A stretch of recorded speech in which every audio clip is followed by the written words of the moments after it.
Hello guys, how are you? Wish you will be fine at your home. Now this time,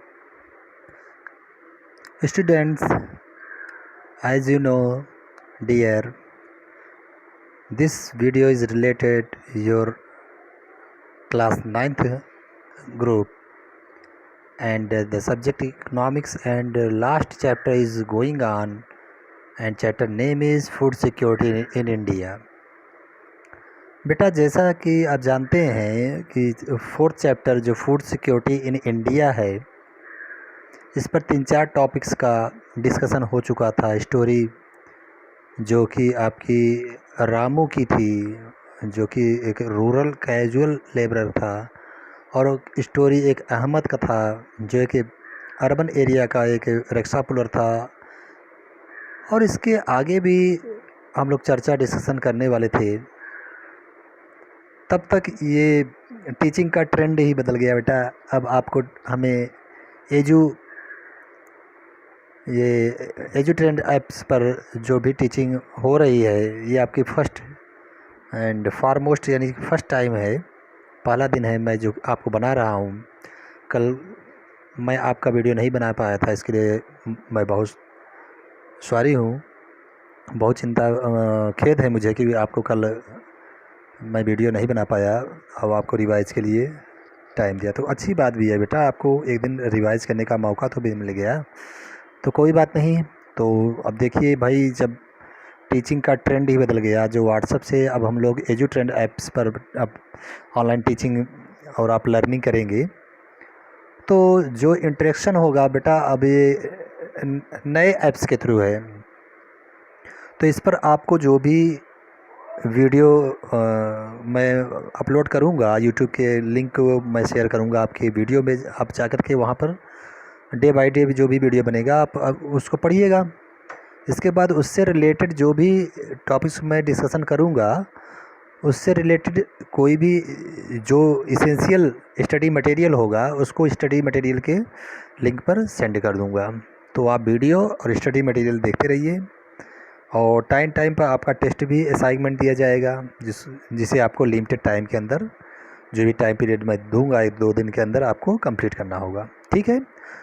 तो आपका फिर से मैं chapter 4 शुरू से स्टार्ट कर रहा हूँ, बिगिनिंग पॉइंट से, क्योंकि एक नया ट्रेंड है टीचिंग का जो एजू ट्रेंड ऐप से पढ़ाया जा रहा है, तो इससे बेटर रिस्पांस सही मिलेगा। फिर से चैप्टर को स्टार्ट कर लिया जाए, क्योंकि अभी ये फिनिश होने के कगार पे भी नहीं था, अभी ये हाफ अप्रॉक्सिमेटली पहुंच रहा था।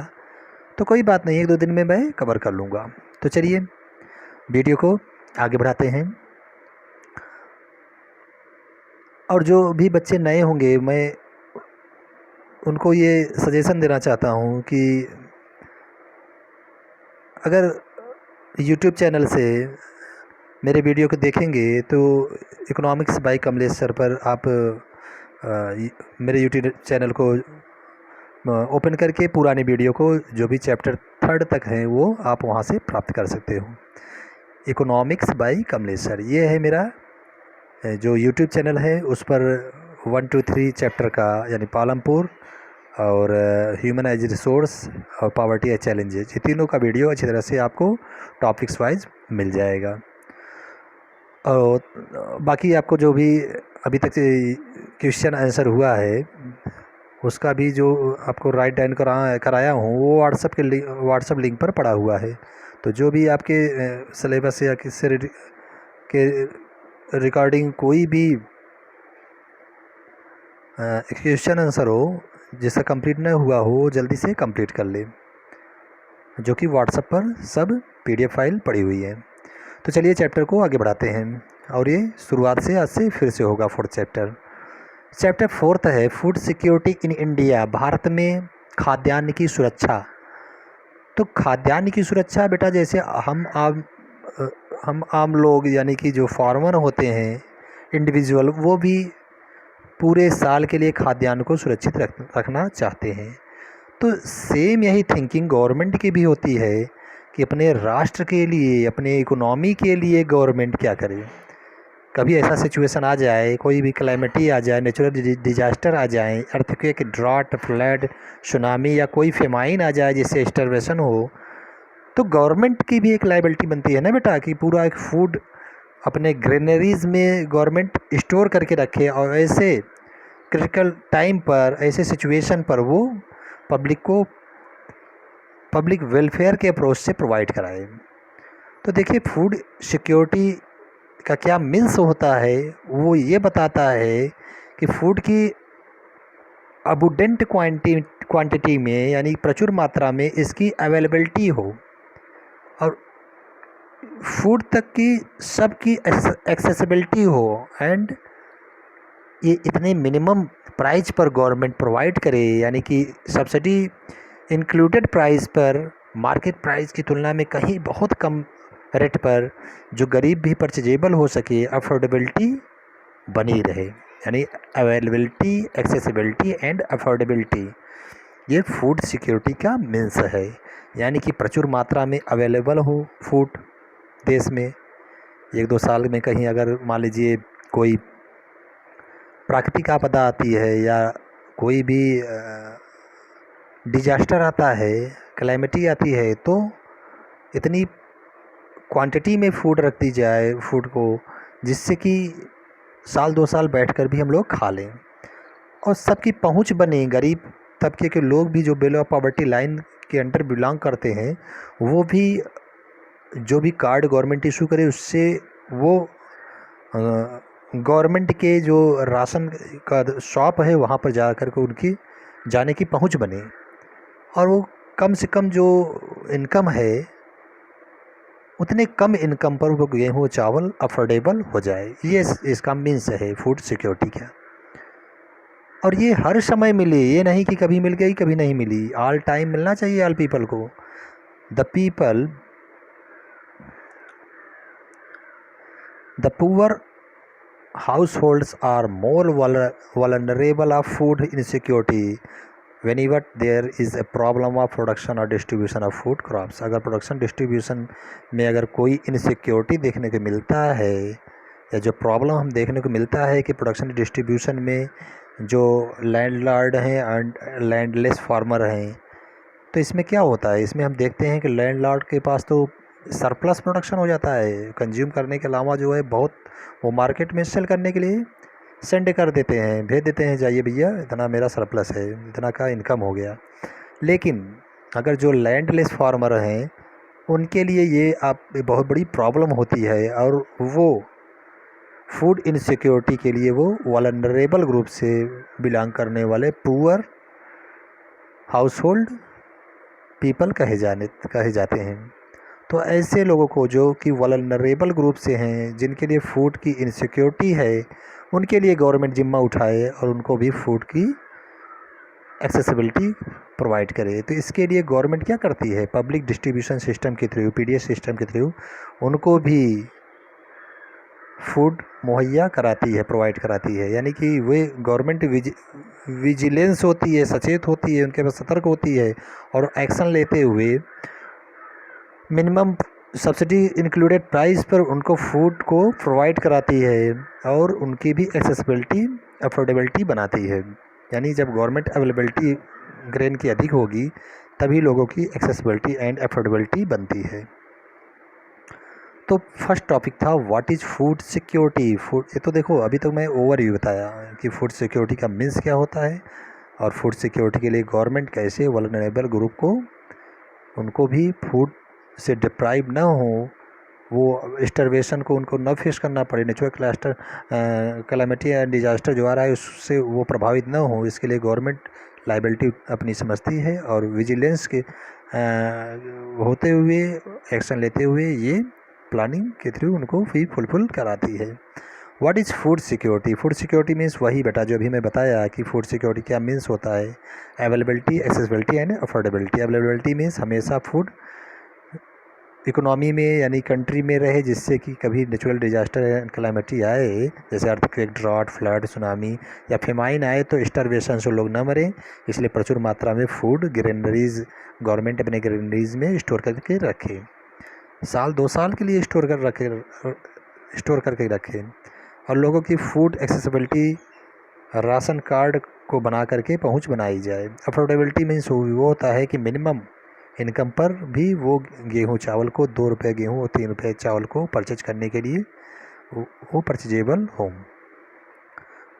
तो ये सब जो मीन्स है फूड सिक्योरिटी का, ये इंश्योर करता है कि लोगों की पहुंच बनती है और गवर्नमेंट भी अपने ग्रेनेज में पर्याप्त फूड सिक्योर करती है और वो कम से कम प्राइस में वो परचेजेबल होते हैं। Why food security? Food security क्यों? क्योंकि फॉरेस्ट जो सेक्शन के लोग हैं सोसाइटी में, वो might be food insecure, might भी नहीं, मैं कह लूँ तो ये 100% फैक्ट है, वो फूड इनसिक्योरिटी उनकी रहती है क्योंकि वो लैंडलेस होते हैं, पीपल होते हैं। Most of time while person above the poverty line might also be food insecure. तो ऐसे भी लोग जो कि अधिकतर देख रहे हैं कि पॉवर्टी लाइन के बिलोंग करते हैं, ऐसे लोग भी फूड इनसिक्योर ग्रुप में रखे जाते हैं। When the country faces a national disaster calamity like earthquake, drought, flood, tsunami, widespread failure of crop causing famine, etc. How is food insecurity affected during a calamity?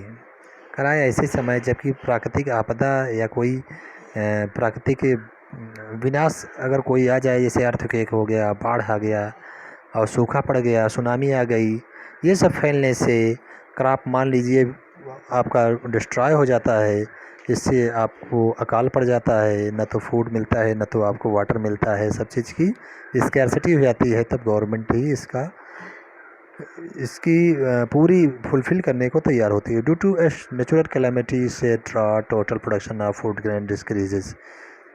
तो देखिए natural calamity से मतलब अगर सूखा पड़ गया तो पूरे फूड क्या होते हैं, वो डिक्रीज हो जाते हैं, नष्ट हो जाते हैं ना। इट क्रिएट्स, या नष्ट हो जाती है तो बहुत कम होती है। It creates a shortage of food in the affected area. तो ऐसे वो जिस क्षेत्र में आता है वो पूरा एरिया को अफेक्टेड कर लेता है और फूड की शॉर्टेज कर देता है। Due to shortage of food the prices goes up. तो ऐसे सिचुएशन में प्राइजेस आसमान पे चढ़ जाती है, मतलब बहुत कीमत बढ़ जाती है। At the high price some people can't afford to buy food. ऐसे समय में कुछ लोग ऐसे होते हैं फूड को वो अफोर्ड नहीं कर पाते हैं, यानी वो खरीदने की क्षमता उनको नहीं होती है।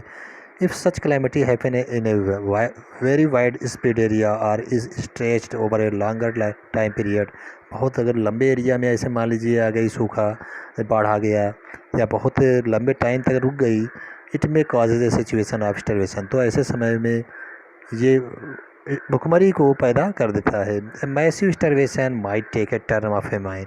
बहुत अगर बड़े भुखमरी के अगर बड़ी मात्रा में अगर होती है तो वो अकाल को रूप पकड़ लेती है। Famine is characterized by widespread death due to starvation and epidemic caused by forced use to contaminated water or decaying food and loss of body resistance due to weakening from starvation। Famine की विशेषता क्या है? ये बहुत तेज़ी में लोगों की मौत को मतलब फेमाइन जब आता है बेटा तो बहुत बड़ी संख्या में मौत होने लगती है, क्योंकि भुखमरी ज़्यादा होता है। फेमाइन किससे होता है? स्टार्वेशन से। भाई अनाज हर चीज़ की जो स्कैर्सिटी है वो इंक्रीज होने लगती है तो लोग भूकंप बनने लगते हैं। तो ऐसे सिचुएशन को फेमाइन कहा जाता है। एंड एपिडेमिक काज्ड, और इससे प्रताड़ित होकर के by force used contaminated water. तो कंटामिनेटेड वाटर को ये लोग यूज करने लगते हैं और ख़राब सड़े भोजन को, डिकेइंग भोजन को ये लोग कंज्यूम करने लगते हैं, क्योंकि हर चीज़ की स्कैर्सिटी हो जाती है। मैं आपको बताया तभी क्या आती है, तभी स्टार्वेशन होता है। स्टार्वेशन जब अधिक मात्रा बड़ी पैमाने पर हो जाता है तो आपको फेमाइन कहा जाता है, यानी आप अकाल से पीड़ित हो जाते हैं। ये चीज़ है, एक दूसरे के कारक बन रहे हैं कि भुखमरी से फेमाइन, यानी बड़ी मात्रा में अगर स्टार्वेशन हो रहा है बड़ी मात्रा बड़े लंबे समय में तो फेमाइन आता है। और फेमाइन का रीज़न ये होता है बेटा कि हमें ग्रेन की जो है स्कैर्सिटी हो जाती है, वाटर की स्कैर्सिटी हो जाती है, हर चीज़ की स्कैर्सिटी हो जाती है।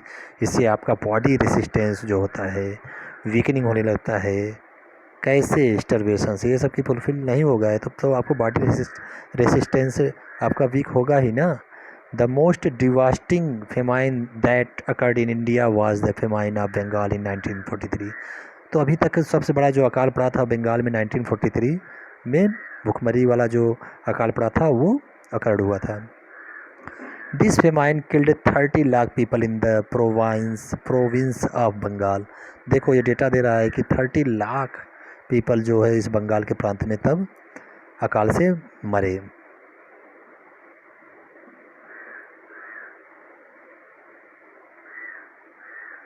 और 1 मिनट, यहाँ डेटा भी दिया गया है, डेटा को आप चाहे देख लीजिए कि कैसे लोग का जो है ये आपका बंगाल में कैसे आपका नेचुरल कैलेमिटी या जो कह लें कि कैसे वहाँ स्टार्वेशन आया और वहाँ पर कैसे फेमाइन का रूप पकड़ा।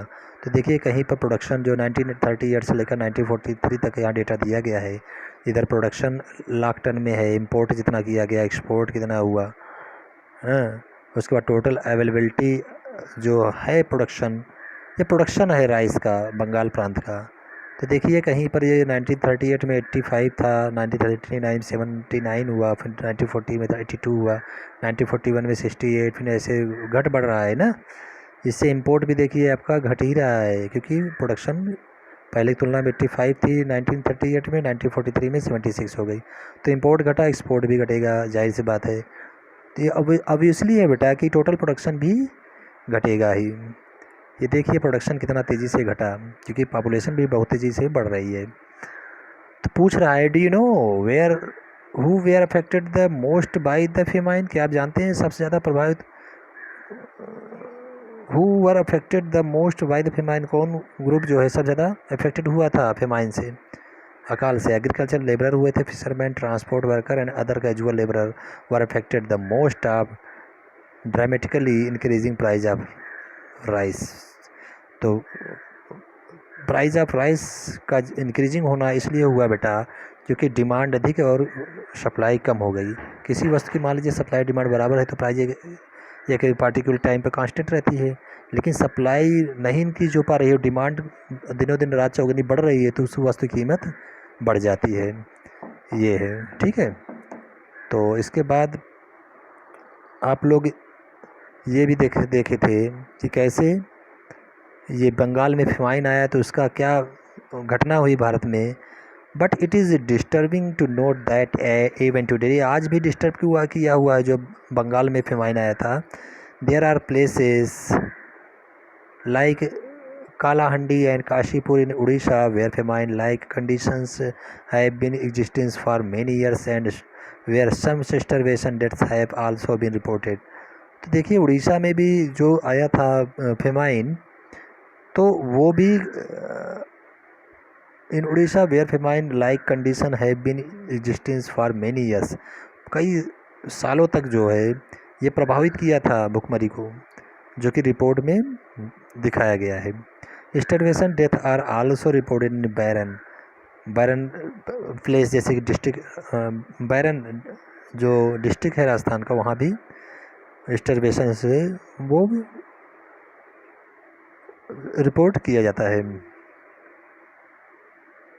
पलामू डिस्ट्रिक्ट झारखंड भी and many other remote areas during the recent year, जो आजकल हम देख रहे हैं रिसेंट ईयर में बहुत से ऐसे जो दूरस्थ एरिया है, रिमोट एरिया है, वहाँ भी झारखंड में हम स्टार्वेशन देख सकते हैं।